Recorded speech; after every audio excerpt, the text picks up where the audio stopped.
God bless everybody. Today it is February 6th of 2025, and in this video we're going to look at the paradigm 2030 connections to the Kurds.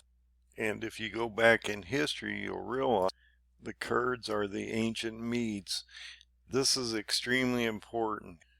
And when you look at the prophets, it's amazing how many of the prophets in the Bible actually talk about Darius the Mede, which is the leader of the Kurds. And so it's extremely important as we look from past to future or today how that might affect us. And you can see from this map that they coexist in approximately 4 to 5 different areas. They are in Turkey, they're in Syria, they're in Iraq, Iran, and also parts of Armenia. Now, the Kurds are considered a stateless nation, and basically what that means is they don't have a country of their own. They coexist with all these other different areas. So in 2024, we had a series of events that I wanted to bring to your attention because they'll affect how the Kurds go forward into the future, into 2025 and forward. So let's look at these events, and then we'll get into the different paradigm date stamps and things that I want to bring to your attention. So up to this point, the Kurds have not really had a government. They just have a regional leader, which is President Barzani. President Barzani set a June 10th election of 2024. They were going to have a regional election. This would then put in a parliament, and this did not go over well with Erdogan because he threatened to invade Syria against the Kurds if they did this.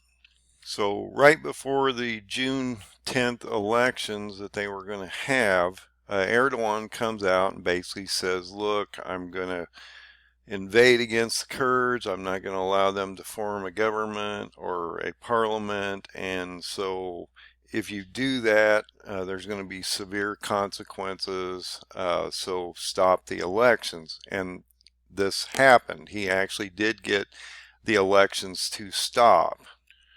But that only held the elections off until October 20th. So President Barzani actually set the elections forward into 2024 for October 20th, and then those elections actually occurred. Now, I had speculated as these elections did occur, and President Barzani is the new leader of this government that's actually been formed because now they have a parliament, that this would be a real problem for Erdogan, and that he would then do a invasion into Syria and Iraq against the Kurds. Now, I've talked about how the HDS and the Turkish-backed Syrian forces pretty much overthrew Assad government between November 27th and December 8th, and Syria fell, Damascus fell, the whole country fell in approximately 12 days. But these areas are controlled through the new government now through Turkey. And Turkey is now setting up bases at this very moment in time to establish this new neo-Ottoman footprint that they're expanding. So you can sort of see this from this map. You got Turkey up here, you got the Free Syrian Army, which is Turkish backed, you got the HTS down here below. And what's happened is the Kurds have basically been moved or pushed completely out of the area east of the Euphrates. And so when Turkey comes down into Syria at the end of March, they're going to go into Lebanon, and they're not going to have any issues getting down there because they have an open path through Syria down into Lebanon. And the reason they're going to go down there is because they're going to see a massive escalation of the Lebanese war with Israel as Israel's expanding into Lebanon and Syria. So Turkey and Israel are going to start to have an issue here as we move forward into March. And I've got a specific date on my paradigm 2030 chart as we go into this video that's going to, I believe, indicate the actual date of the invasion into Lebanon from Turkey. So we need to put Darius the Mede into context, realize he's in multiple different prophets, mainly in the book of Daniel. When you go into chapter 2 of Daniel, you'll realize that Nebuchadnezzar had a dream. Daniel had to interpret that dream. You realize that the Medo-Persians are the breast and arms of silver, and so you can relate that to a very specific kingdom. Actually, if you go to Daniel 7:5, you can see that this is the bear with the one side raised and the 3 ribs of the mouth in the teeth. The 3 ribs reflect 3 nations that Alexander the Great conquered in the past, and so you can see these transitions as you go through the history of the Jews. So when you go into the prophets, they give you these date stamps. What I mean by that is when you look at the chapters, they'll talk about a specific king, like in this case Darius the Mede, which is, in my opinion, today Barzani. He reflects the exact time and position that Darius was in, the Mede was in place in the history as this man is today. And so it's important that we understand that he could reflect this leader today, and that if we use him as the template, because it's a history lesson moving forward into the future, past plays out in the future. He's already shown us everything that's supposed to happen in the past, so we should be able to reflect that in the future as we move forward. So we should be able to break out these dates, apply them to this leader today, and I have done this for about 6 leaders now. This is just one of the 6 leaders that we're talking about right now. We're just concentrating on Darius the Mede. I have multiple different leaders out here that reflect paradigm stamps just like this. Those leaders in the past reflect all the leaders of today, and so when you can line up 6 of them, you have to start wondering if this paradigm actually has some validity, I guess, is what I'm trying to state. A lot of these date stamps have been playing out in the last couple years once we moved from the Gregorian to the Hebrew calendar and we converted these dates, and I'll show you how that all happens. But right now we want to concentrate on this leader that just came into position on October 20th of 2024. And so at that moment in time, that would be his first year.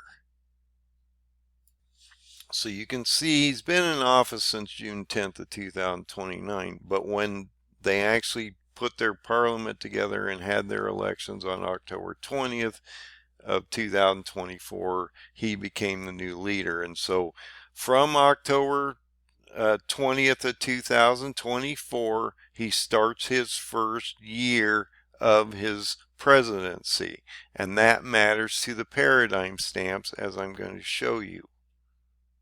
So to look at all the different aspects of Darius the Mede and how it could affect us in the future, I put this text file together, and then we're going to overlay it onto the paradigm 2030 chart so you can understand where it falls in the chart and how that timeline affects us today, actually, as we move forward in the next 4.5 years.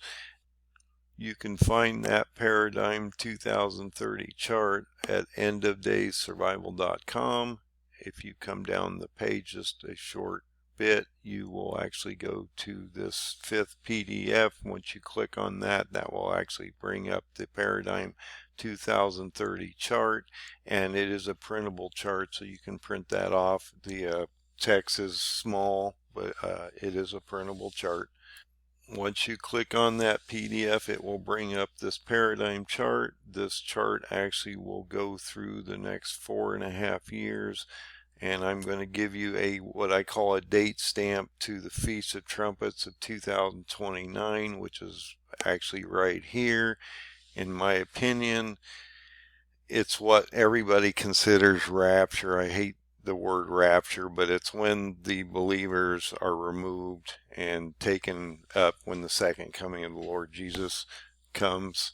And that date stamp from today, which is February 6th of 2025, is 1678 days. And so in my opinion, you need to have enough oil, supplies, and everything you need for approximately 1678 days to get through this, because we're here until the bowl phase, or the wrath of God. We're not appointed for the wrath, but we're here up to the point of wrath, and the wrath of God are the 7 bulls, and so that's at the very end. And so you're approximately in here right now, and so you've got a ways to go here, approximately 4.5 years. Like I said, 1678 days. So this breakdown and build on Darius the Mede that I just did was extensive, and there is a lot of information here, and we get a number of different dates we can add to the Paradigm 2030 chart. So I'm going to start in here. We're going to overlay it on the actual Paradigm 2030 chart so you can see where these dates and things land. And I think it's going to give us a lot of clarity. And there's some very specific dates that weren't on the original builds, because like I say, we're working with about 6 different leaders from past to future, and so you have to line all these things up, and that's what I mean. This is not coincidence. This is a story built in the Bible that's a history lesson that's getting ready and is playing out in the future as we speak right now. It's actually happening at this very moment in time. So the first date stamp that I want to bring up to your attention on Darius the Mede, and I'm trying to put these in precession in chronological order so that that makes more sense, is in Daniel 9 verse 1. It talks about the first year of Darius the Mede. If you look at that leader Barzani, which we've talked about here, the Kurdish leader, you'll realize that his first year that he's in office runs from October 20th of 2024 to October 20th of 2025. So that would be his first year. When you look at Daniel chapter 9, it primarily refers to the prophecy of the 70 weeks. And I believe, as I'm going to show you here, we're in the 70th week this very moment in time. We've actually been in it for a few years now, where Daniel receives a vision from the angel Gabriel detailing a future timeline for Israel, including a coming of Messiah through a series of 70 weeks. Signifying a period of time and emphasizing God's plan for restoration and judgment upon his people. This chapter is considered a significant prophetic text regarding Jesus Christ and the future of Jerusalem. And when you go out and you actually look at the chart, and I'm going to show you where this is at, you realize that I'm working in what I call the strong generation in Psalm 90:10. You have the normal generation, which was 70 years. That is between May 14th of 1948 and May 14th of 2018, because you're talking the 70th year. You're talking about the strong generation, though. You're talking about the 80th year, and so that would be between May 14th, 1948 and May 14th of 2028. This also encompasses an interesting period of time on the chart, which I'm going to show you, which is the 7-year Shemitah cycle, which runs from September 27th of 2022 to September 9th of 2029. And at the break off of September 9th to September 10th of 229, we have the completion of the 2,000 years from the crucifixion of Jesus on Friday 7th April 30 AD, which is 14 Nisan, to his second return of the Feast of Trumpets of 2029, which would be the first day of 2030 on the Jewish prophetic calendar, which is Tishri 1. And so you can see that in this upper section of this chart. And so I want to lay this out so you can understand where all these things are found on the chart, because you do have to use this as an overlay. I put this chart together so you can see this all in real time, and it adds a lot of different pieces of information like solar, lunar eclipses and different things like that on the chart that you need to understand how they affect very specific events on the chart as we move into the future. This 7-year cycle, which is a Shemitah cycle, which is the 70th week of Daniel, I believe we're in it right now, started on September 27th of 2022 and runs to September 9th of 2029. When you get into this area right here, which is September 10th and 11th of 2029, you move into what they call the Feast of Trumpets. Okay, that very first day of September 10th of 2029, in my opinion, would be what everybody calls the rapture. Now, I'm not big on the rapture word because rapture is not in the Bible, but it's the taking away of the true believers of Jesus when he comes back the second period of time, and we're removed prior to the 7 bowls of God's wrath, because we're not appointed for the wrath of God as he indicates. So when you look at the 7-year Shemitah cycle, or the 70th week of Daniel, you go from September 27th of 2022, which is all the way back here, to September 9th of 2029, which is this date here. And if you go from that transition into the Feast of Trumpets, which is on September 10th of 2029, and you work back 1,260 days, that actually takes you to March 30th of 2026. If you subtract another 1,260 days, which is a full 7 years, that would take you back to October 17th of 2022. And so this would be your start of what I call the 2,520 days, or the 7-year period, to the Feast of Trumpets of September 10th of 2029. And so this would be the start of your 70th week, and that would move you forward into the Feast of Trumpets of 2029, September 10th. And the other thing that I wanted to reiterate is, once you get to this September 9th of 2029 date and finish that 7-year Shemitah cycle, going into the Feast of Trumpets here, you start on the prophetic calendar the year 2030. This is extremely important because this would be the completion of the 2,000 years from crucifixion of Jesus on Friday the 7th of 30 AD, which is on 14 Nisan. This would be on this date of September 10th of 2029. This would be the actual rapture event everybody talks about, and you would see the second return of the Lord Jesus come back on this very first day of the Feast of Trumpets, right prior to the wrath of God, which we're not appointed for. And so when we come back to the text file, you can realize that the first year of Darius, or this Kurdish leader Barzani, his first year is between October 20th of 2024 and October 20th of 2025, which would fall in this gap of time, and that matters to the prophets and the prophecies as we move forward today. Once you move down into Daniel 10, you're going to see this next event, which actually occurred on October 7th of 2023.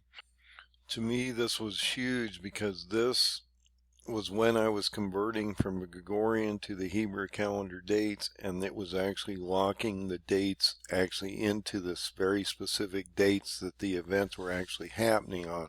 So this was a huge breakthrough for me, and so it really mattered to the paradigm chart because now we can hone in on these very specific dates, which give us so much clarity as we move forward in the next 4.5 years. So when you get into Daniel 10, there was an extremely important event happening. And one of the reasons I had realized that this was going to happen was because, well, number one, I know that the past leaders are reflecting future leaders or leaders of today. And also that when you look at the third year of the king of Cyrus of Persia, it reflects a leader of today. So that third king of Persia, which is this Rashi, the third year of his reign or his leadership, he died on May 19th of 2024. So he was in leadership between August 3rd of 2021 to May 19th of 2024. So you can see that from this chart, you can see what he looks like. You can see that he was in office from August 3rd of 2021 to when he actually perished. He was in office for 2 years, 290 days. Then they had an interim president that's not really a president come in. He's just a sitting president or an acting president for a short period of time. And then we got the fourth king, which actually will affect us as we move into Daniel 10 and 11. So it's extremely important that we understand that we are looking at leaders that reflect past leaders today. And this was the third year of this Persian leader, Rashi. So if you take this October 7th, 2023 date and you put it in here, this would be the third year, because the finish of the second year would have been August 3rd of 2023. So that we're moving into the third year on October 7th of 2023. So this would have been the third year of this president. And it indicated in this prophecy of Daniel 10 that he had been mourning for 3 weeks, or approximately 21 days. He hadn't eaten anything, he hadn't drunk anything. He was very concerned because he was literally watching a battle from Iran or the Persians onto the Jewish people at that time. If you go into Daniel 10, you realize that he's in Shush, Iran, in the province of Elam, and so we know that he knows that this attack's happening, because he would have had the information from the king that this was happening, and so he couldn't do anything about it. He just knew that this was occurring and that he was at the end of his 70 years that he was in captivity, because we can look at the times and the kings that Daniel was under and know that we were at the end around Cyrus and Darius, and so we need to put some of this in context. It also indicates, and this is what I mean by these date stamps, he's talking about the 4 and 20th day of the first month, which is be the 24th day of Tishri. He was by the river Hedekyle, and he saw this vision, okay? When you get into this next verse of verse 13, it indicates that the prince of the kingdom of Persia withstood him for 21 days. So you're looking at these two different date stamps. It's the same amount of time, and so we understand that Michael's had this vision on the 24th of Tishri. He's been sickened for 21 days. There's an attack on the Jewish people from the Iranians. Gabriel actually is talking to him, and Michael's literally attacking the nation of Persia. And then he talks about Michael, one of the chief princes, came to help me, and I remained there with the kings of Persia, which are Iran.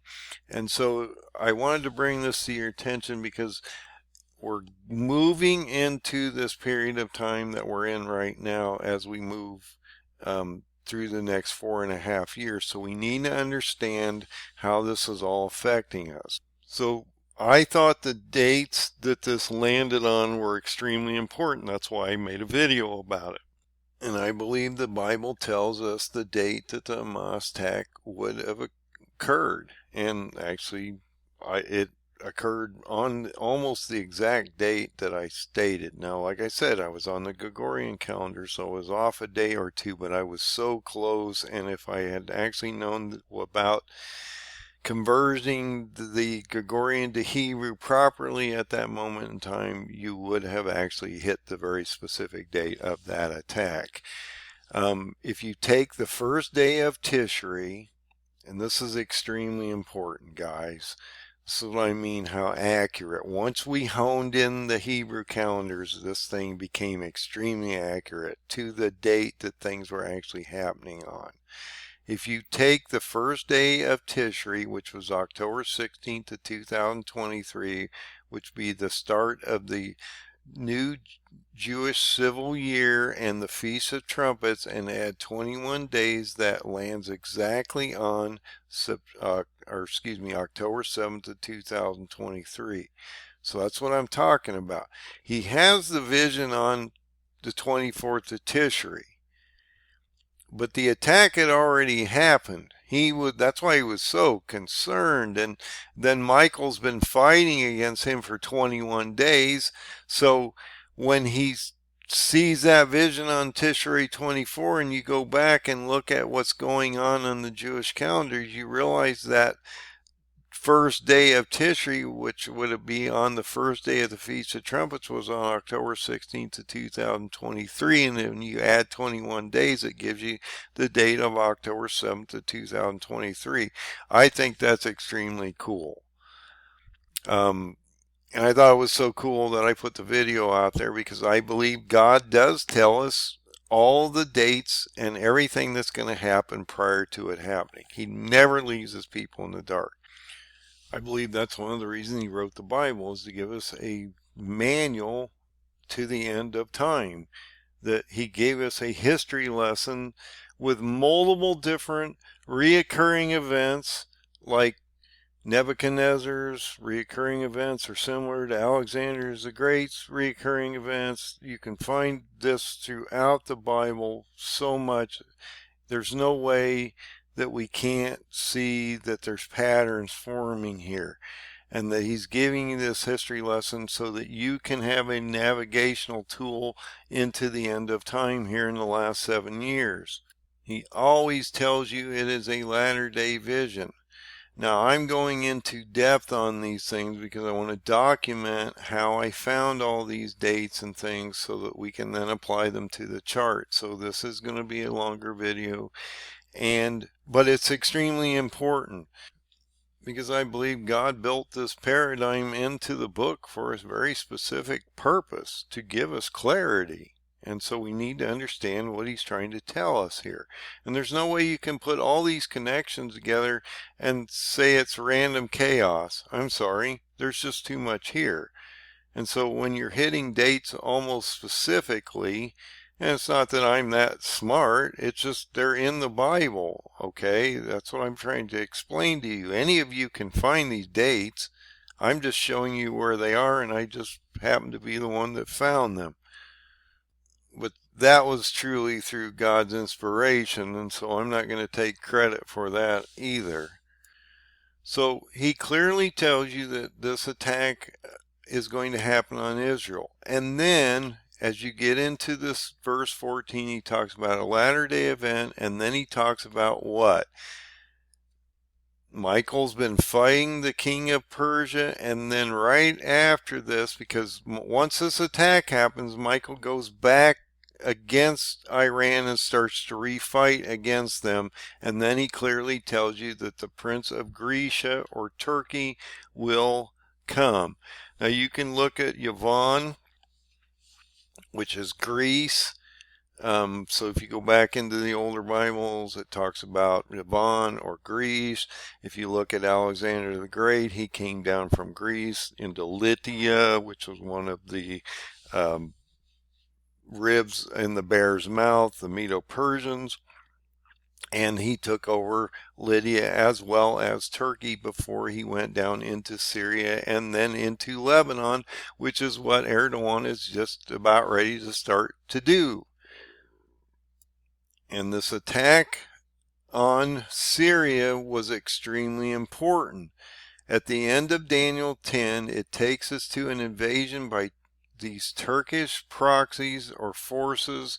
You got the HTS and the Turkish-backed Free Syrian Army, which just overthrew Assad's regime in Syria.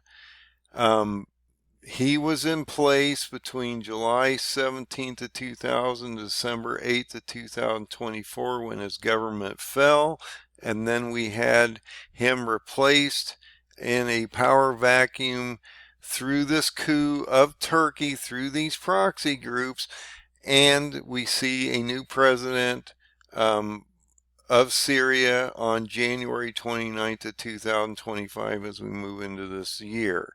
And so Assad's regime fell in approximately 12 days between November 27th of 2024 and December 8th of 2024. And this is extremely important because Turkey now, in general, controls Syria through proxies. Now, Turkey right now is building bases in Syria. They're talking about an invasion against the Kurds, and they're also concerned about a number of things down in Lebanon. Now, when you come out here and you actually look at the chart, you can see that this area falls in this area here. So I'll blow that up so you can actually see it. So I'm trying to give you context to where we are in the chart compared to where we are in the text file. So when you go down just below the 7-year Shemitah cycle indication here, you're going to get into the set of events here. Like I say, between September 16th, we start the Feast of Trumpets. Then as you move into October 7th of 2023, you had 21 days later, you had the attack of Hamas. Then actually what's really interesting is on October 8th of 2023, you had Hezbollah enter the conflict, and that's what I mean. Daniel's moving into a vision, so now Hezbollah's entered the war here with Israel. There's an escalation. This is the biggest escalation in 2006 Lebanese war. You can find this also in 2 Kings 24 verse 1 and 2. It talks about how Turkey's going to get ready to enter into this battle. And then, like I say, on October 9th of 2023, Daniel has the vision. And you can also go down here and actually sort of see how that breaks down. Another interesting thing that I brought to your attention is during this very first date of September 16th of 2023, you had this very specific Islamic holiday that celebrates the birth of the Prophet Muhammad. So I think that's extremely important because the Muslims would have known about these dates, and I think that God manipulates us into his calendar. So it's extremely important that I think that Muhammad's birth was on this very specific date. 21 days later, you actually had the attack on Israel. Hezbollah comes in and that Israel declared war on actually Hezbollah, not Hamas. I'll have to change that. I do have that right up here. So I'll have to go in and adjust that. And I see a lot of mistakes when I'm going through these builds like this and doing these videos, so I always fix the mistakes. So you had Israel declaring war on Hezbollah, and then right after that, on October 9th of 2023, you see Daniel having that vision on Tishri 24. And so you can see these date stamps, and I put this in detail out here so you can actually follow these types of things. Right after that event, you had this October 14th of 2023, you had the third of 4 solar eclipses that occurred between 2017 and 2024. So on December 8th of 2024, we saw Syria literally fall as a government, and now that has been manipulated into a Turkish-controlled government through a new president or leader of Syria. When you get into Daniel 11 verse 1, I'm going to give you a synopsis here. Daniel chapter 11 in the Bible is a detailed prophecy primarily focused on the future conflicts between the king of the south, representing Egypt in general, and the king of the north, basically representing Turkey, or the Seleucid area of Turkey and Syria, outlining a series of wars, alliances, and betrayals between these powers, ultimately culminating in the rise of a particular oppressive king of the north, or Antichrist, because there's a transition between Gog of Ezekiel 38 and 39 and his death, and the goat being broken in Daniel 8 and destroyed, and then a new king comes up, which is Antichrist, through a resurrectional event, who will desecrate Jerusalem's temple and persecute the Jewish people. This chapter is often interpreted as a foreshadowing of future global conflicts and the ultimate triumph of God's people. And as you can see in Daniel 11, it talks again about the first year of Darius the Mede. And so when you go back up, we'll look at this real quick, in Daniel 9:1. So think about this. He's lining up 9:1 to 11:1. I know I'm not doing it here. He's lining them up, not me. So he's telling you that Daniel 9:1 and Daniel 11:1 are happening at approximately the same period of time during the first year of Darius the Mede, which would happen between October 20th of 2024 and October 20th of 2025. So that's extremely important that we understand he's putting these things into context, and that we can line these leaders up today just as we could line them up in history, and that all of them work hand in hand because the Bible doesn't contradict itself. And so when you get down to Ezra 4, and that's what I mean, this goes through multiple different prophets, and you can find multiple different aspects, because when you start getting into Ezra, this starts to get into the rebuilding of the third temple as we move forward into the future, because you have Jacob, which started the building of the temple. You have Ezra, which brought or tried to bring the Jewish people back to Torah, and then you had Nehemiah, which built the walls of the temple. And so we need to understand the procession of events and how this is affecting us as we move forward. And we're talking about the rebuilding of the third temple as we move into the future here. So I'm trying to line up other prophets with what's going on the ground and how it's affecting us. And in Ezra 4, it details the opposition faced by the Jews and neighboring peoples, primarily the Sumerians, which are a region of the north of Jerusalem, who actively tried to hinder the rebuilding of the temple in Jerusalem, sending letters to the Iranian king to obstruct the project and discourage the Jewish people from continuing their work. Essentially, it highlights the significant challenges and setbacks encouraged during the temple reconstruction process. And we're talking about, this is the time we're in right now. They're talking about getting the third temple rebuilt.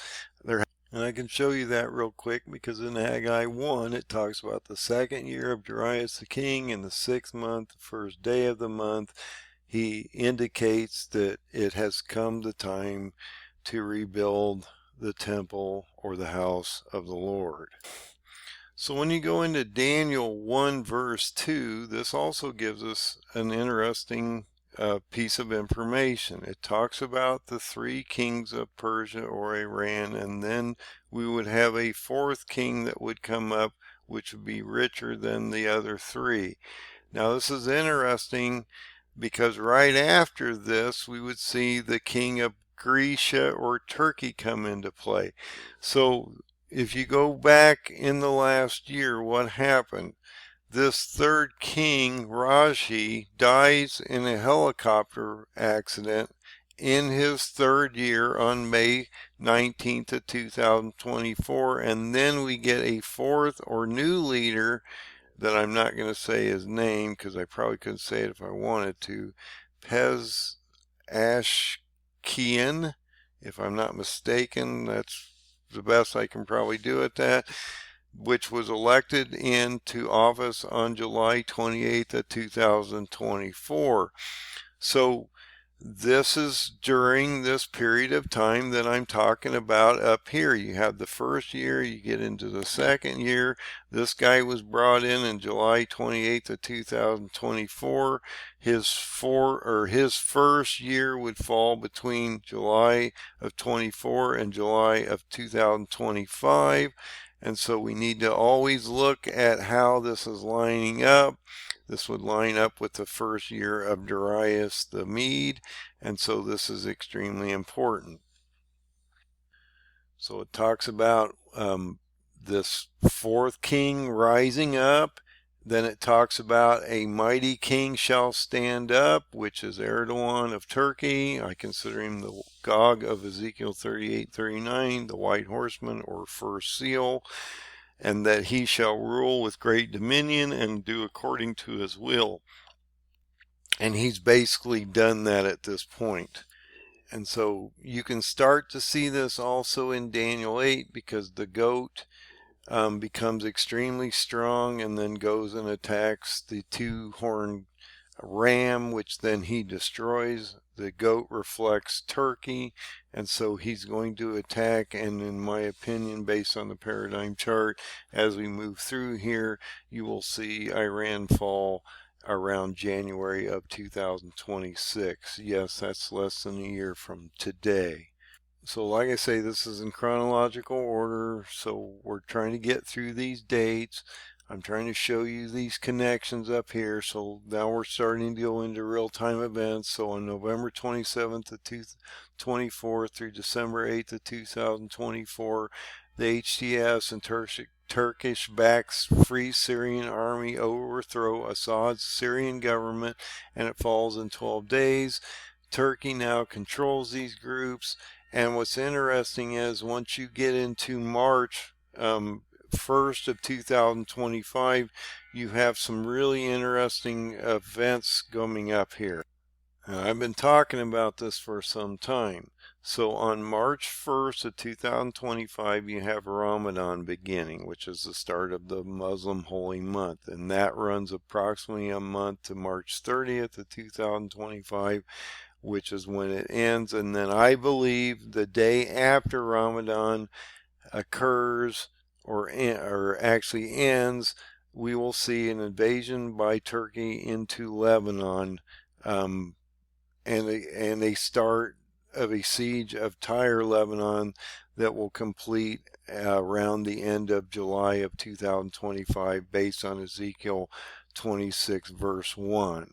So when you get Ezekiel 26, you can extrapolate this down, because you can look at the 11th year. Now this is talking about Zedekiah. So Zedekiah is Reuben Revlin.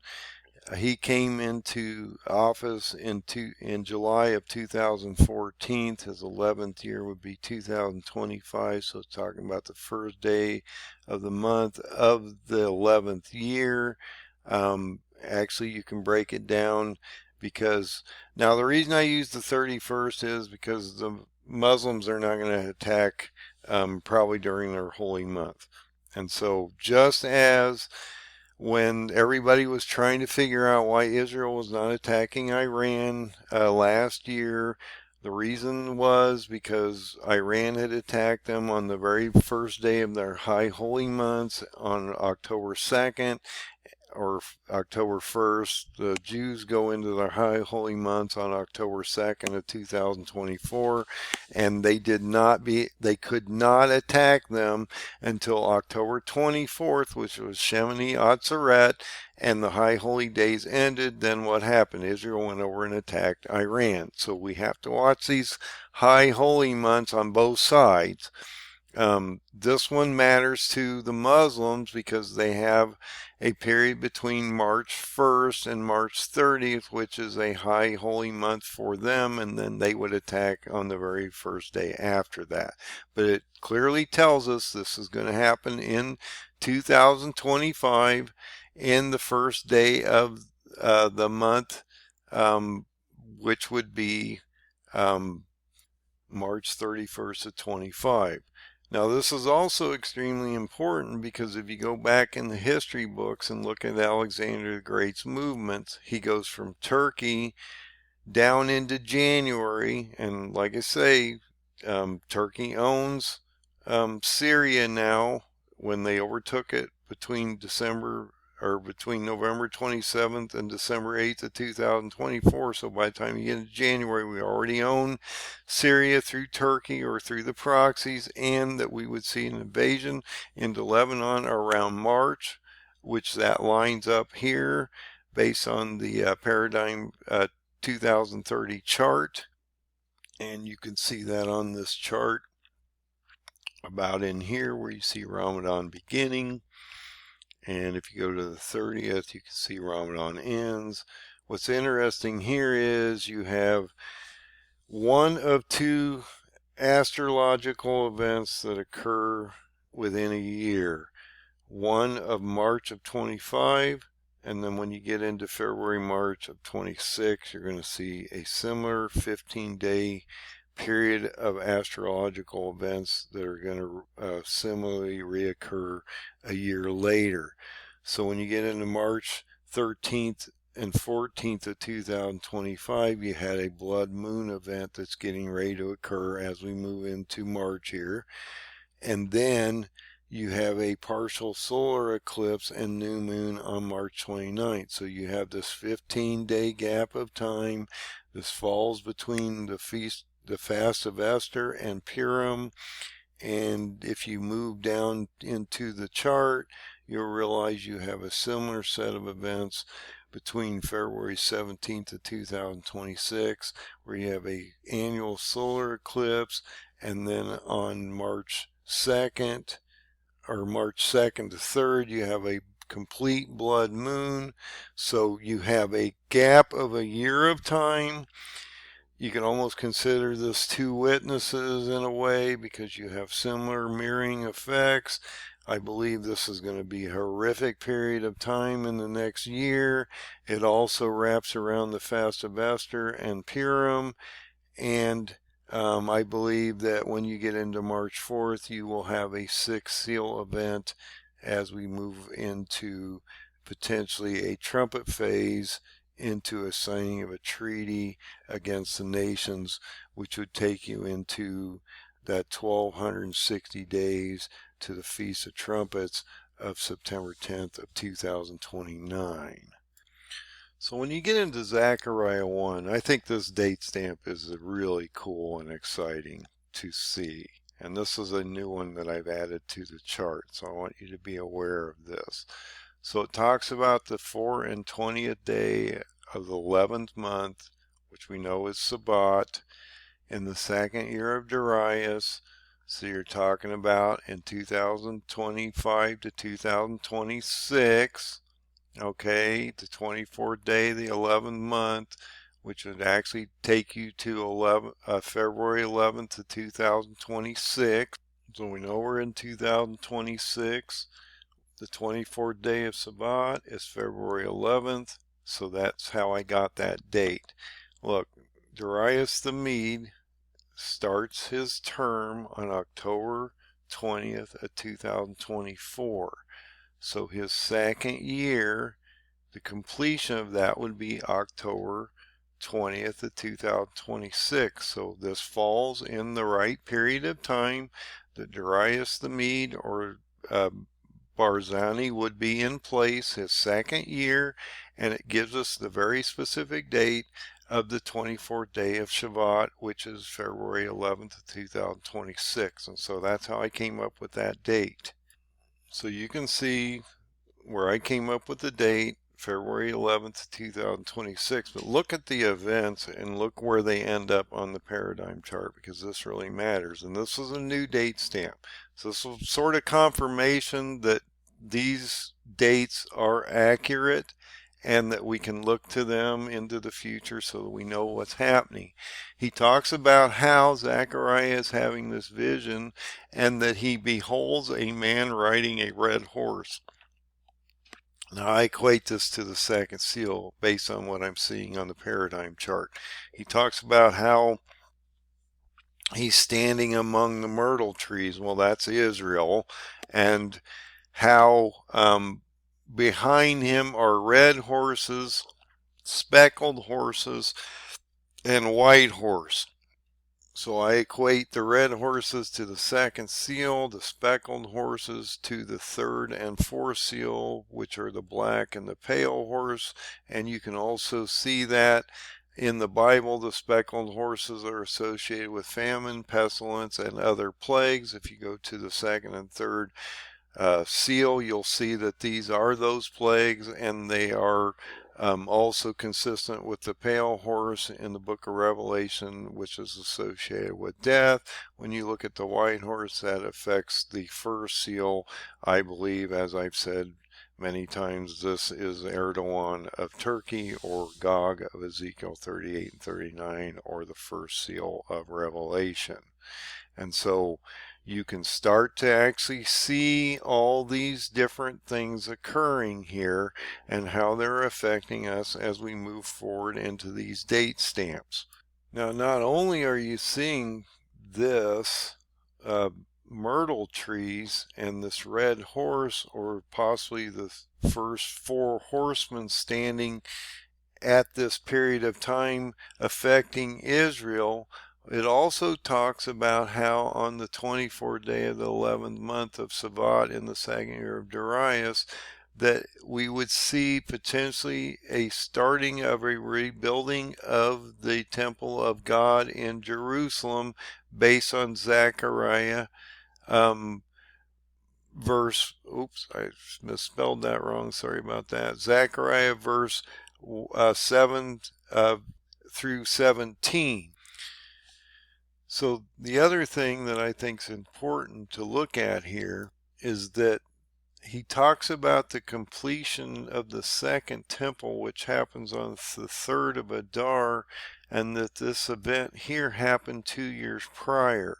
And so if you extrapolate that out from 2024 to 2025 into 2026, which would be the second year of Darius the Mede, we would then understand that possibly we would see the third temple completion on March 1st of 2028, which would be the 3rd of Adar, which would be 2 years after this 2026 date of February 11th of 2026. So hopefully that wasn't too confusing. So let me try to say that differently.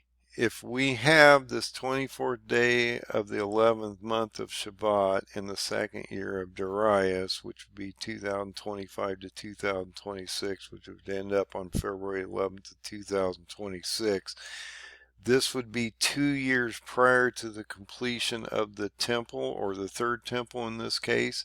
So 2 years later, on the 3rd of Adar, would be March 1st of 2028. So hopefully that makes more sense. So let's go look at this chart in a second, and I'll show you why this is so extremely important as we move forward here, because we have a lot of astrological events within a week after that. So I've added these dates to the Paradigm 2030 chart. I've got February 11th, 2026. I have Iran, Persia, and the Medes, or the Kurds, both fall as nations. Then Turkey combines 10 nations and comes back against Jerusalem by February of 2026. And so right before that, on January, now this happened in the past, and this is a date stamp that I've given you here. Look, when you get to January 20th of 2026 on this chart, it talks about and how Turkey would invade and actually destroy Persia or Iran through the Battle of the Persian Gate, which happened on January 20th.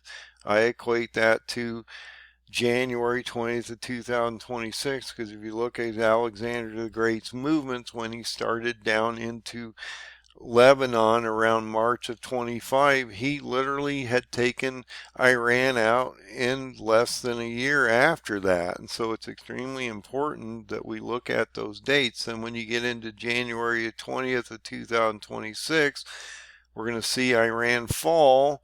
Then right after that, 10 nations then come back to Israel. And it's interesting because when you look at that February 11, 2026 date, what is happening?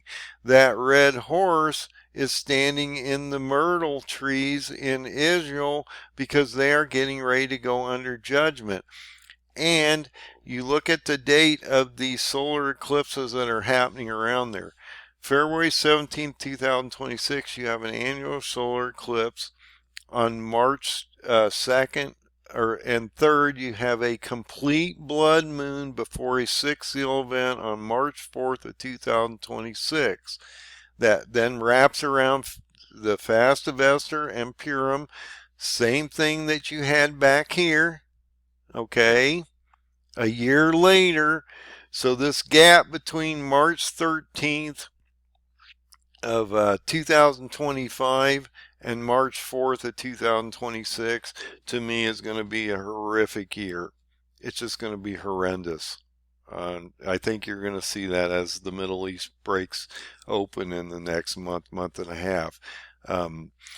If you've been watching the news, I've talked about this for some time, and I'm going to bring this up to your attention right now because I think it's extremely important. Trump is talking about taking our troops out of Syria in the next 30, 60, or 90 days. When you look at what's going on there and you look at that possible invasion date of March 31st of 2025, you're going to realize that we're going to see Turkey invade approximately about this time. And as I've said back in 2019, what happened?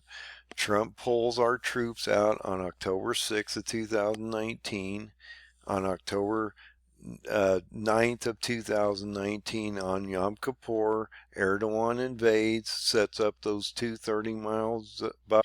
And you can see this on this breakdown of the 12 chapters of Daniel that I did. And we'll blow this up real quick because I want you to be able to see this. Here, let me get this into a position you can see it. So what's occurring here is when you go to the statue, you can look at the head of gold, which was Nebuchadnezzar's kingdom, the silver, which are the Medo-Persians, and then the bronze, which are the Greeks, basically, or the Macedonian armies.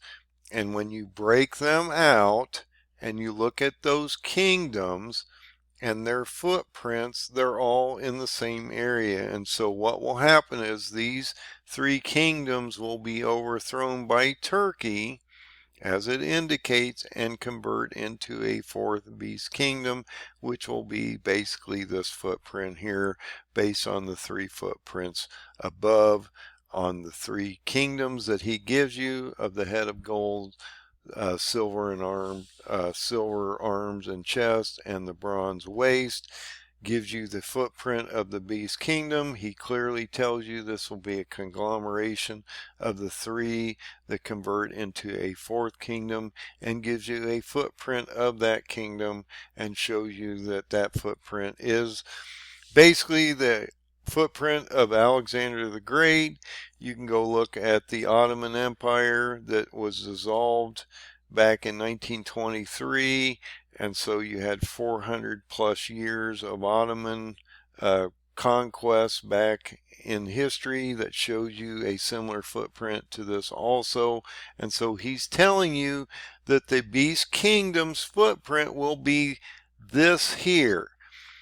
Look, the beast kingdom is not the world. It is a specific footprint in the Middle East that will radiate out to the world and will all be affected. Whether you get on the beast system or in the beast kingdom and be marked or take that mark of Antichrist or his system is up to you. And that's what I said. We may be isolated away from this system if Trump figures us out and says we can't be on the system of bartering or selling and buying, because it clearly tells us in the Bible that we cannot be part of this fourth or last beast kingdom in Daniel 7:7.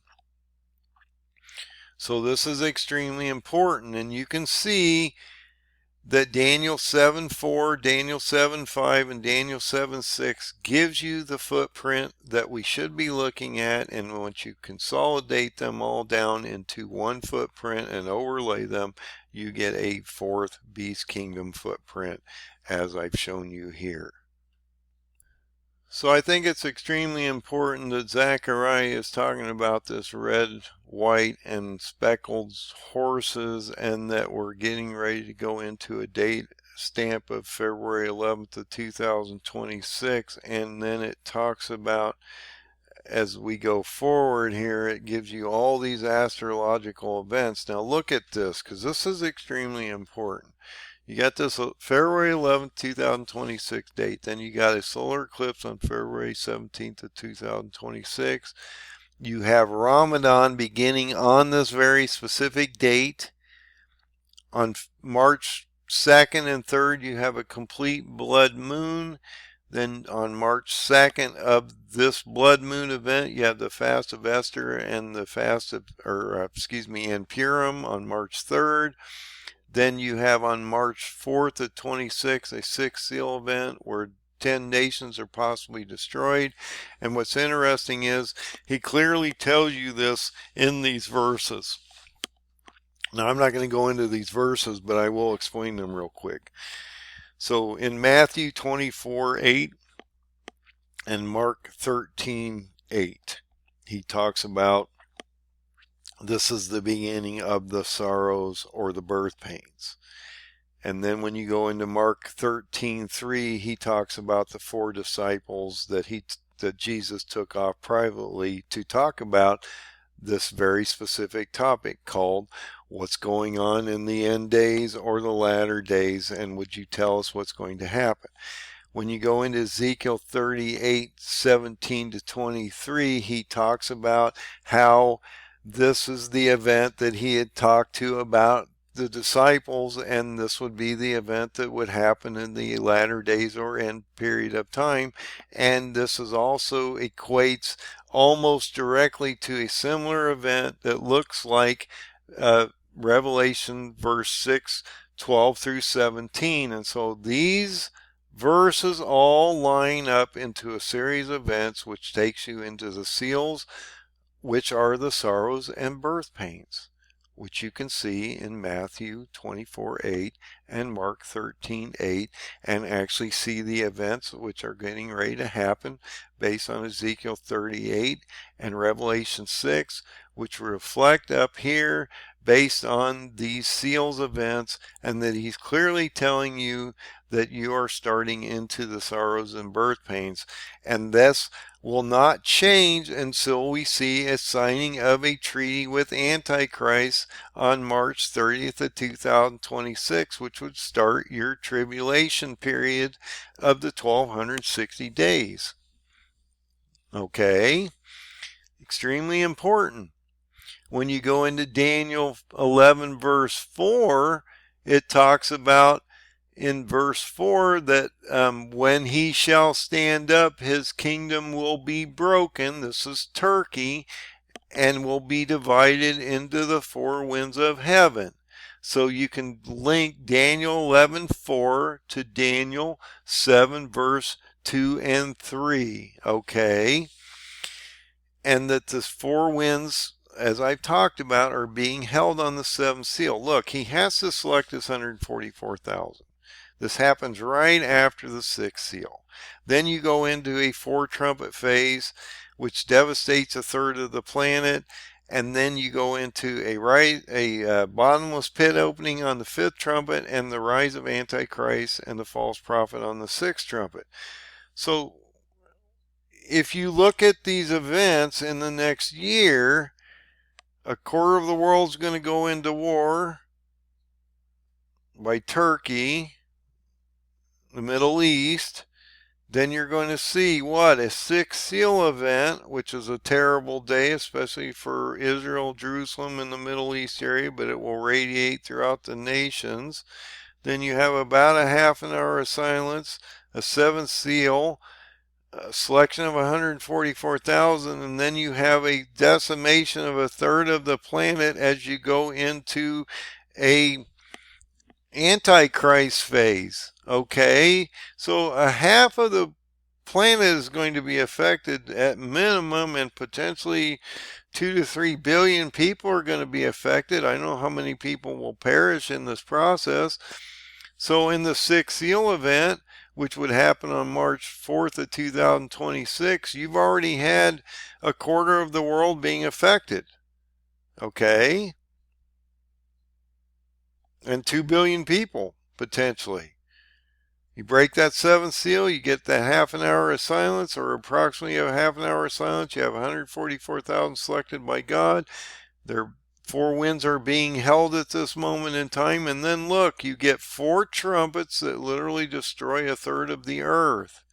I think they're the communist areas, because I don't think he'll judge the communists for their works, and he won't worry about them in this equation, because what we're talking about is prophetic Bible. And what that means is you're talking about the Jews, the Muslims, and the Christians, and how we're going to affect the planet as we move forward here. But the third of the planet being destroyed is probably the communist areas. And up here you've got a quarter of the world being affected by all these seals. By the time you get Antichrist rising after this bottomless pit opens, everybody's going to be ready to sign this treaty. I'm telling you, that's what he's warning you. You cannot follow this first guy. He warned you clearly. You cannot follow the first one. You need to understand the difference. I don't come back on the sixth trumpet. I come back on the seventh trumpet. You need to understand that. The gap between the sixth trumpet and the seventh trumpet is 1260 days, or 3.5 years. So you need to understand this. And right after the sixth trumpet, you see what? The four winds released, based on this verse here of Revelation 9, verse 13 through 21. So the Antichrist would rise before the signing of the Treaty of the Nations, which I have on March 30th of 2026. How did I get that number? Because if you go from March 30th to 2026, forward 1260 days, it ends up on the first day of the Feast of Trumpets of 2029, in my opinion, is rapture. Okay? So this is extremely important that we understand where we are in this process. You can follow this on the chart. We're into the second set of 15-day solar and lunar eclipses and blood moons and things. You're going into a sixth seal event here. Ramadan ends right after that on March 18th. In my opinion, on 2 Nisan, which would be looking at Zechariah 13 verse 1, 2 Nisan on March 20th of 2026, which is interesting because that is the day of the spring equinox. You would have a red heifer sacrifice, and then on that very same day you would potentially have the Mount of Olives split and 1/3 of the Jews removed to the hidden place in Edom for the 1260 days. You can see that in Zechariah verse 14 verse 4. And so I think that the red heifer sacrifice will happen on March 20th of 2026, not this year on 2 Nisan, okay, in 2026.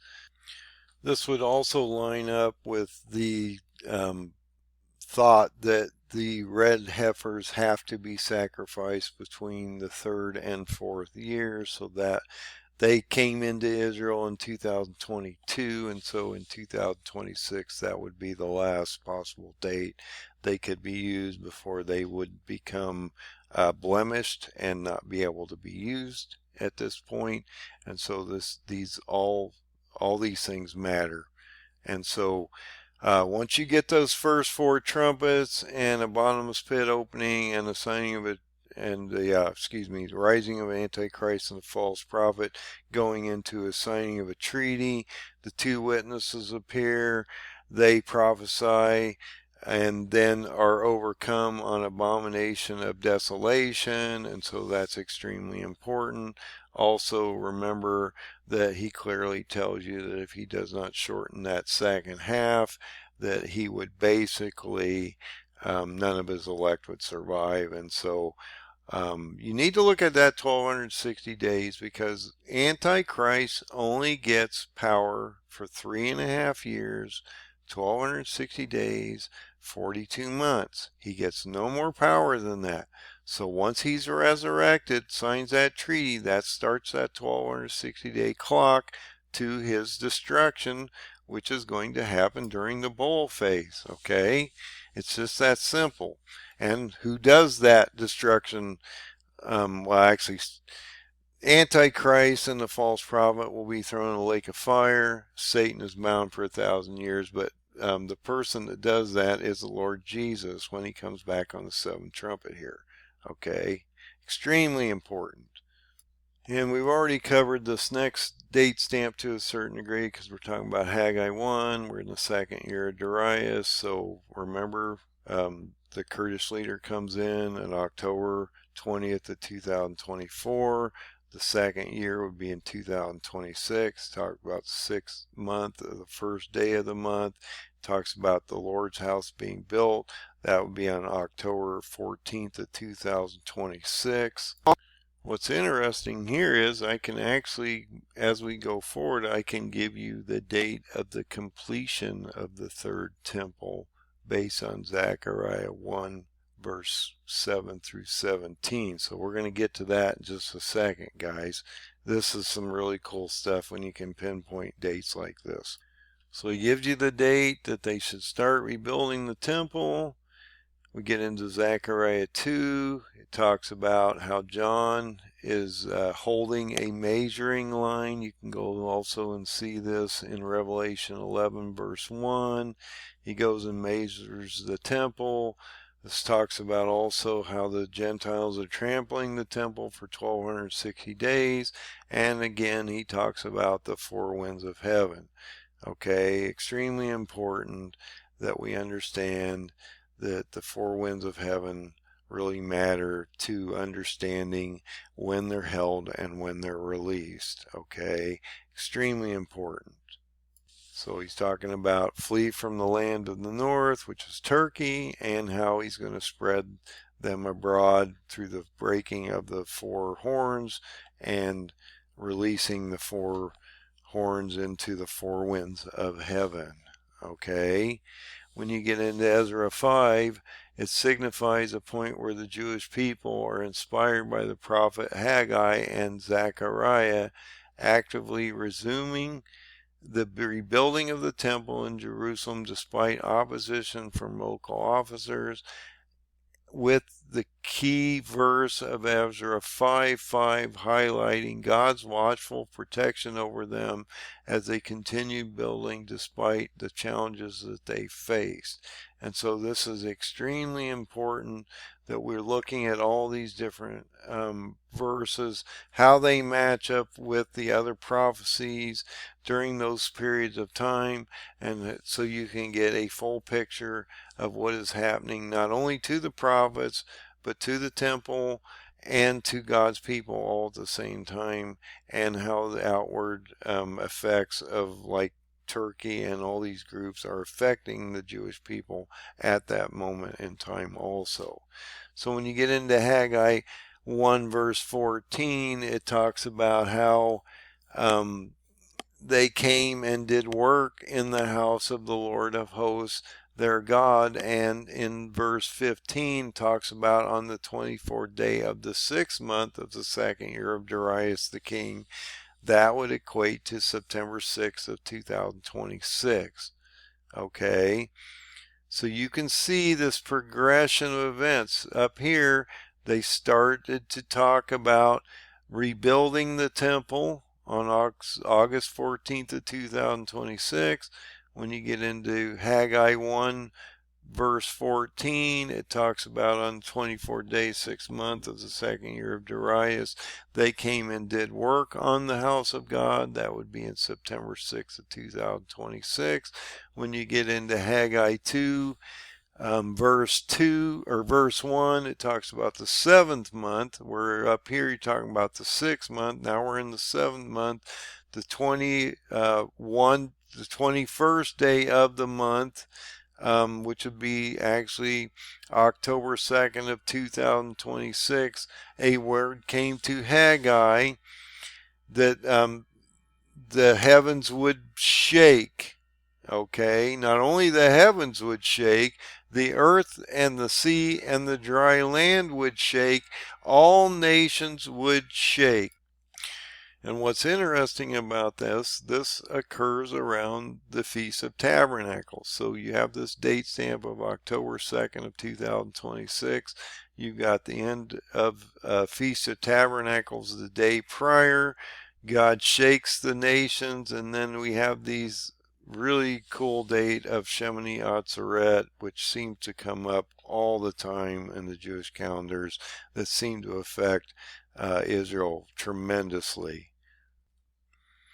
When you get into Zechariah 1 verse 1, it talks about the 8th month of the 2nd year of Darius. Okay, that would be in October, November of 2026, because if you go from October 20th of 2026, or 24, excuse me, to October of 2026, I guess I should maybe state this a little different. That would be his 2nd year of Darius in the 8th month. The 8th month will reflect between October and November, by the way. When you get into Haggai 2, verse 10, it talks about the 24th day of the 9th month of the 2nd year of Darius, which would end up being on the 1st day of Hanukkah, which is December 4th of 2026. It talks about another date here in verse 18 about the same day of the 9th month, the 24th day. So you've got another date stamp here, as well as here you've got a 24th day of the month. So all these sort of line up. When you look at that, that all ends up around December 4th of 2026, which is the 1st day of Hanukkah. And it talks about how he will shake the earth and the heavens on this very specific date. Okay. And you can see that this December 4th of 2026 has been added to the dates here. What's interesting about this date is that 1290 date from the continual burnt offering stopping on April 5th of 2023, and the 1335 days from the stopping of the continual burnt offerings on April 5th of 2023 would end right before this day of December 4th of 2026, this first day of Hanukkah, and the shaking of the heavens and the earth. And so I think that's extremely important also to look at how that's affecting as we go into this last couple of years of abomination of desolation, because right after this we see more plagues and lamentations placed against Egypt here during potentially a one Adar event. And if you go back in the plagues of Egypt, you would understand that this is the plague of darkness, or the ninth plague, or the strike against the Egyptians. And so all these things are playing upon themselves as we move forward. If you go back in history, the temples have always seemed to be completed on the 3rd of Adar. So if you look at that date stamp that the temple would be completed 2 years later, that indicates on March 1st of 2028 that the third temple would be completed. We have the second temple completed during the 3rd of Adar, and also the first temple was completed during the 3rd of Adar, I believe. So I believe it will mirror or reflect a similar event in the future, which will be the third temple will be completed on the 3rd of Adar. If you look at that date stamp of that date of 2028, 3rd of Adar, that would be March 1st of 2028. Okay. Now, this gets interesting because this, I believe, is extremely important as we move forward here into abomination of desolation. So in Zechariah 7, verse 1, it talks about the 4th year of the king of Darius. So now we're talking October 20th of 2024 to October 20th of 2028. Okay. And so the 4th day, 9th month of Kislev would be November 22nd of 28. Okay. So extremely important that we can place these dates. Also, it talks about how this would make the pleasant land desolate. We're talking about desolation being set up on the altar of God on December 3rd of 2028, which would be the 15th day of Kislev, and based on 1 Maccabees verse 1 Maccabees 1 verse 57 through 62, and then you have abomination of desolation occurring on the 25th day of Kislev, based on also 1 Maccabees 1:57 through 62, and then also possibly a third temple destruction, which will occur on the 9th of Av, which it always has in the past. As you can see, the first temple was destroyed on the 9th of Av in July 586 BC, and the second temple was destroyed on the 9th of Av on August 3rd of 70 AD. So the third temple would be destroyed also on the 9th of Av, based on 2 Kings 25:8 and Jeremiah 52:12. That would be July 21st of 29. Which is interesting because right after that you see the ending of the Shemitah cycle here, and the Feast of Trumpets, and the rapture date of September 10th of 29, with your bulls then being poured out on the wicked, because you're removed at this moment in time, so you're not here for the wrath of God, you're not appointed for the wrath of God. The wrath of God would then pour down for 10 days of awe, based on the fall feast, and then you would have the Day of Atonement, which is a 1 day of event on September 19th to 2029, a seventh bowl poured out in the midair where everything is cleansed.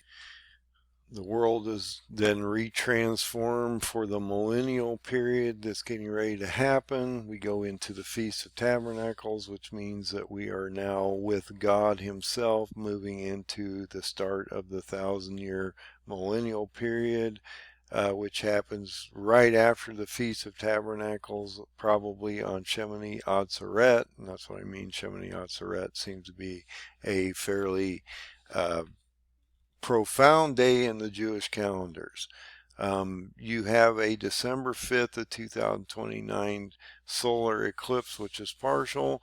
You have December 20th, 21st, 2029 complete blood moon. And then you move into this last date stamp. And I want to explain this a little bit before I get into this.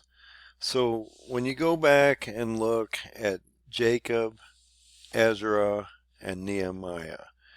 Ezra and Nehemiah were originally one book that were broken into two. The difference between the three is that Jacob was installed to rebuild the temple. Ezra was to bring the people back to the Jewish laws and Torah, and then Nehemiah was then instated to rebuild the walls. During this period of time, and this is one of the conclusions at the end of Ezra and Nehemiah, was that the temple was never going to be, the temple they were rebuilding was never going to be to the level that they wanted it. It was never going to excel to the level of Solomon's temple or anything that would be, that they could be proud of, because you're dedicating this to the house of God himself. You know, this is God's house. So it's sort of an anticlimactic story, because at the end of Nehemiah, it basically indicates that they're waiting for this new kingdom, that New Jerusalem would come back down, and that they would finally gain to that level that they wanted to be, because, you know, God would give them a New Jerusalem like he shows us in the millennial, okay? And this takes us into the millennial. And so what I think is happening here, because there's one date stamp that falls out of the Shemitah cycle, and I want to bring this to your attention, but as an analyst, I have to bring you all the information. So I'm trying to justify this date based on what we have. And this is the last date of Darius the Mede, okay? So I can't go any further with him, because there is no any further to go out with Darius on this. So when you go to Ezra 6, it describes the completion and rebuilding of the Jerusalem temple. So you're having a destruction of the temple up here, which is the temple of Antichrist in this case, because it's being built through Antichrist, and then it's going to be destroyed. And then when you get into the millennial phase here, you see a new temple being rebuilt. Because why? You have Passover shortly after this, and you have to have a temple of God in the new millennial kingdom, okay? So it's extremely important that I think he's alluding to this, that we're finally going to get in Ezra 6, in the millennial period, that beautiful kingdom of the house of God in his new kingdom called the millennial 1,000-year period of time. And so he talks about the house would be finished. Now, he destroyed it back here, okay? He tells you he's going to destroy this through desolation, okay? And it normally happens on the 9th of Av. But this is the 4th year of Darius. When you get into Ezra 6, it talks about the 6th year of Darius, okay? So we're past the temple destruction here. We're into the millennial phase, and I believe that he would finish the house of God on February 6th of 2030 based on this date stamp of 3 Adar. It tells you the date. in the 6th year of Darius, this would be the date of that, and that the house of God or Lord, the 4th temple, because this is the 4th temple, you're in the millennial, the 3rd temple's been destroyed above on the 9th of Av. This would be completed in the 1,000-year millennial period just before Passover of 2030 and the start of the spring feast, which would be Passover. If you look at Passover, that would happen on April 17th of 17th through the 24th of 2030, and so now you are in the millennial kingdom, and so this is extremely important that we understand what I believe he's trying to tell us here. So we'll go back out to the chart one more time and we'll finish this video up. I have the Feast of Trumpets here. You have the bowl phase here. You have Yom Kippur, or the Day of Atonement, here. You have the 7th bowl poured out here. The Feast of Tabernacles running between September 23rd and 30th of 29. And then you go into October 1st of 29, which would start your 1,000-year period of Shemini Atzeret. You have a really cool set of events of December 5th of 29, a solar eclipse, which is partial. On December 20th through 21st of 29, you have a complete blood moon event prior to this rebuilding of the house of God on 3 Adar, and then Passover shortly after that on April 17th through the 24th of 2030. So this is how the chart is lining up. Nothing is contradicting. Nothing is being moved out of position by adding these additional dates. So that's something to think about. I have presented 5 to 6 leaders at this point with non-conflicting dates that lay into a Shemitah cycle within the strong generation of the Jews.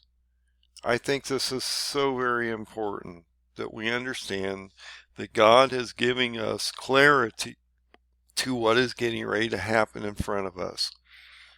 If you're not getting your oil lamp, if you not have enough food and supplies ready for your family, your friends, your networks for 1,678 days to the Feast of Trumpets of 2029, September 10th, you're probably not going to fare well, because once you get to March 30th of 2026, you have a signing of a treaty and 3.5 years to make it to the end of this and to rapture, or the true believers of Jesus are being removed here, dead or living. Okay, 3.5 years is a long time to struggle while you're literally being hunted down or converted into a Sharia law Islamic nightmare here. And if you don't know that the first one coming down on the 6th trumpet, approximately around this period of time on the chart, if you don't realize that this first guy is Antichrist being controlled by Satan, you're going to be deceived to take the mark here and be adopted into their beast system. And he clearly tells you that if you take that mark and you're on this system of buying and selling for 300 or 1,260 days a period of time, that you will be condemned to hell forever. So you need to worry about this, because March 30th of 2026 is what, 13 months away? 14 months away? You're running out of time. You have 1,678 days to get through this. You need to understand what's going on. And if you mess up in this period of time, you take that mark, you will be condemned forever. This is not a game. We're talking about eternal life of your soul here, and your neighbors and your friends and anyone you care about and the people you don't care about. Muslim or Christian or communist or whoever. They're all God's people. We're not, look, the governments are inherently evil, and we know this. But the people or the populations of these nations always have a remnant that are good people, okay? All of them. I don't care which nation you talk about. So it's those that we have to try to save, okay? But I wanted to bring all these connections to your understanding. I want to show you where I got the date stamps. I think it clarifies some really cool stuff. Tells you when the temple's going to start to be rebuilt. It's going to tell you when the completion of the temple is going to happen. Some really cool things came out of this build. It's interesting where he takes you and how none of this stuff contradicts and how it all wraps around these really cool blood moon solar events, especially the two over here, which are 15-day events. You've got this one in March of 25 and the one of March of 26 here. Those are massive days, and you got this year of gap of time before you come into an Antichrist phase here. And this year is going to be horrendous.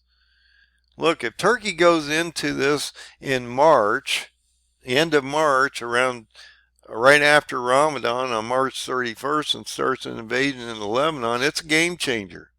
You're going to see the nation of Iran fall in January of 26 based on the Battle of the Persian Gate around January 20th of 26. Right before you go into the signing of this treaty, okay?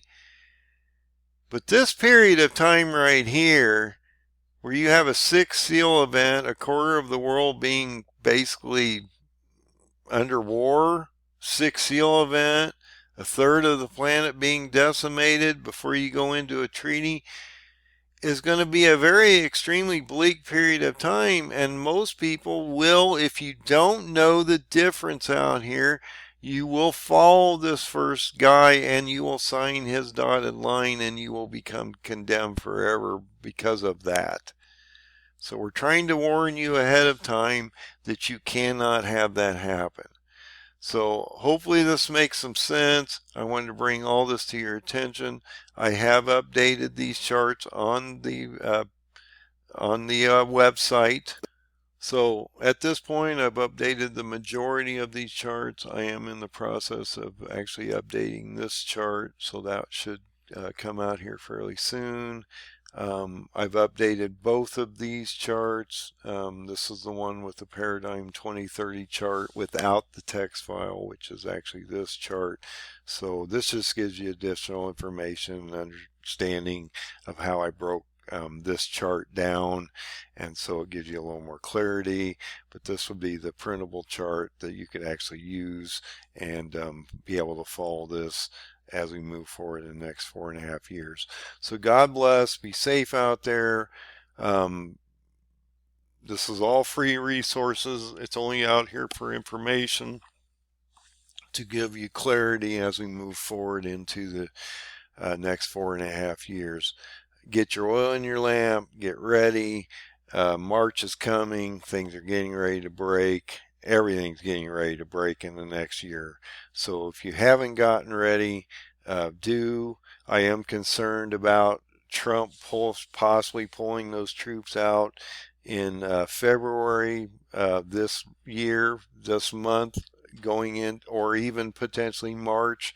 He talked about a 30, 60, 90 day. I don't think it'll go 90 days. I think it'll happen between February and March, which will allow Erdogan to fill that gap. In March, invade into Syria, into Lebanon, which then possibly would bring in that global pandemic, some form of bird flu or otherwise, that could affect a large portion of the population. And if you have a quarter of the world under war in the next year, you got a sixth seal event around March 4th of 2026, going into a signing of a treaty on March 30th of 2026. we're going to see approximately 2 to 3 billion people affected in the next year to 14 months. And so be ready for the shock and awe effect, because it's going to make your head spin as we move forward. You're not going to be mentally ready for the destruction that's getting ready to happen. And so you've got to shield yourself against these things and realize that God has this all under control. There's nothing new under the sun here, guys. He clearly tells you this. So if there's nothing new under the sun, then why should we be guessing at what's going on out here? We should be able to figure it out based on his history lesson called the Bible, his love letter he gave you to get you through this process, this manual, the survival manual that he's written for you to allow you to get to the end of the story and get into the millennial phase. It's so important that you understand what's getting ready to happen here.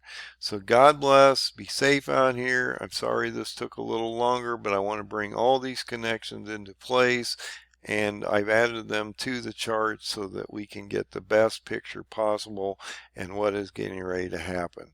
So God bless. Be safe. Get your oil in your lamp and get right with God. Repent and do what's required to do the due diligence you need to survive to the end of this. And if you do not make it to rapture and you perish, if you believe in the Son, you still have the open door to get to the millennial.